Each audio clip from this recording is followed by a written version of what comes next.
Bismillahirrahmanirrahim. I welcome you all in AppSex Online Sport and Assignments tutorial for Round 2 Week 3. I am Zubia Razak from APS Taxonomy. The grade is 10 and subject is Biology.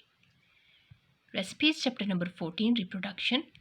And at the end of this week you would be able to understand about reproduction and methods of asexual reproduction from textbook pages 71 to 77.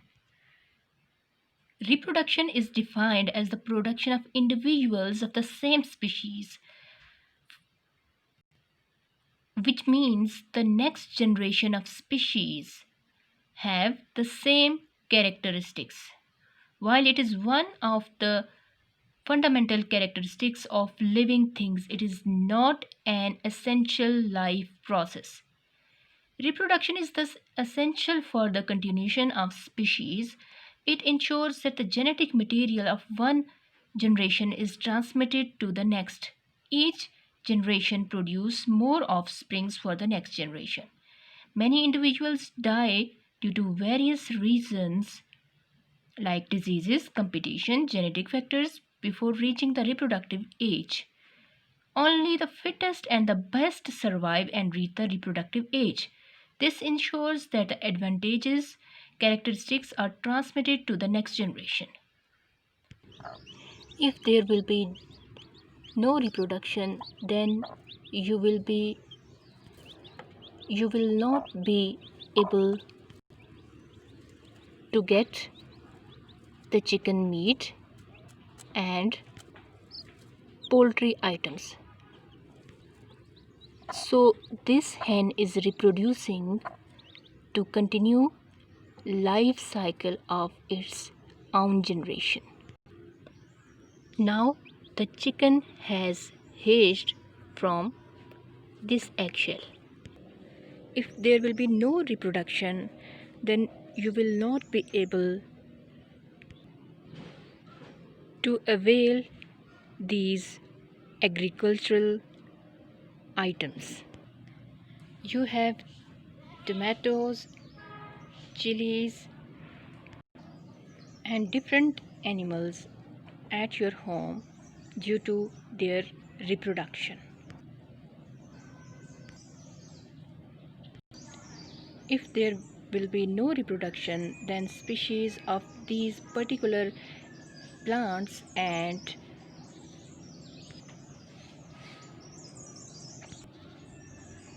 so this is the importance of reproduction.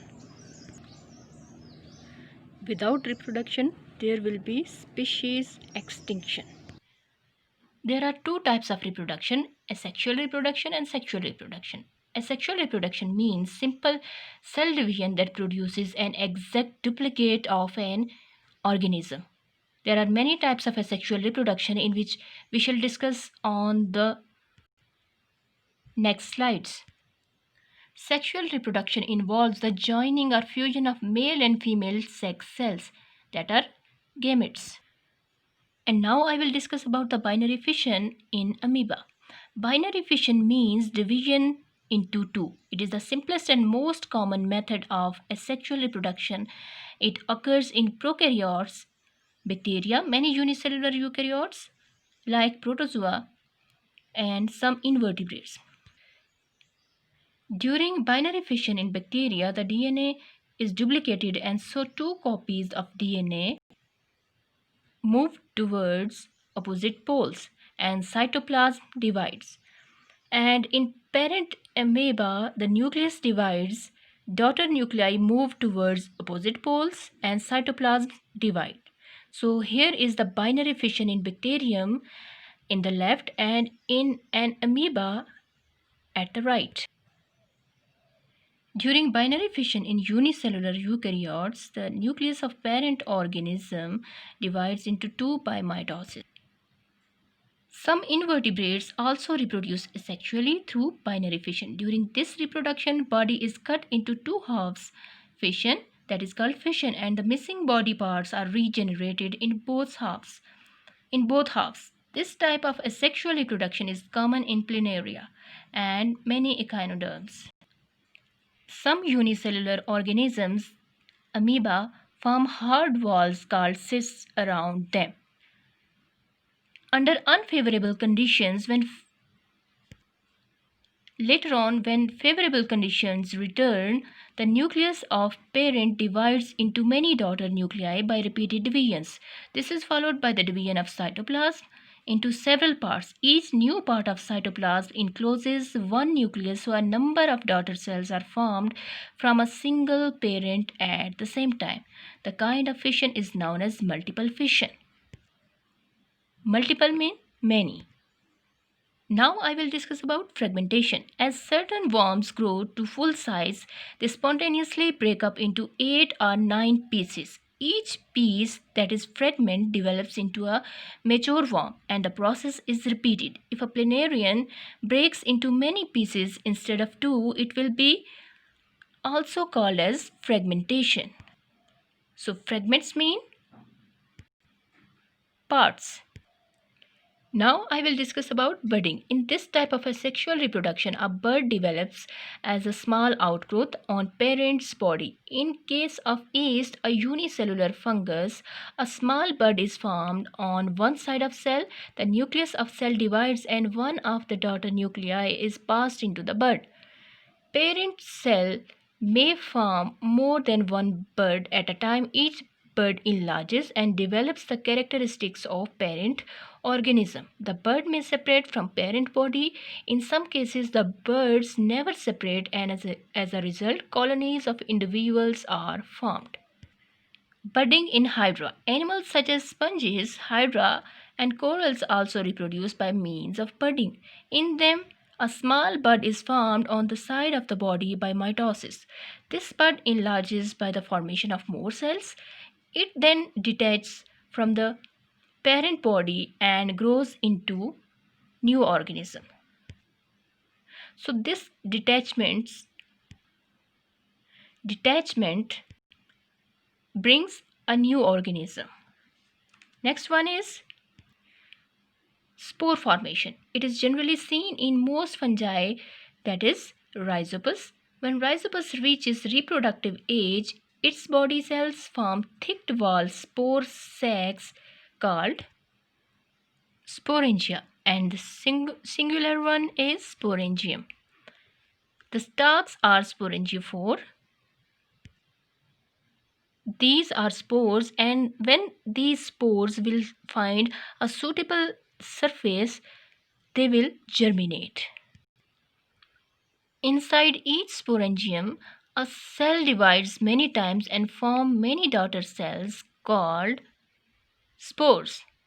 Each spore is covered with a thin wall called cyst. And here you can watch the cyst surrounded by strings of spores. And it can survive under unfavorable conditions. When sporangia are mature, they burst, as you can watch here, and release spores. Under favorable conditions, the spores germinate and develop into new rhizopus. The next one is spore formation in bacterium. Under favorable conditions, some species of bacteria reproduce by forming spores. For example, Clostridium and Bacillus. The bacterial spores are also thick-walled. They are formed inside bacterial cells, so are called endospores. So here you can watch the endospore.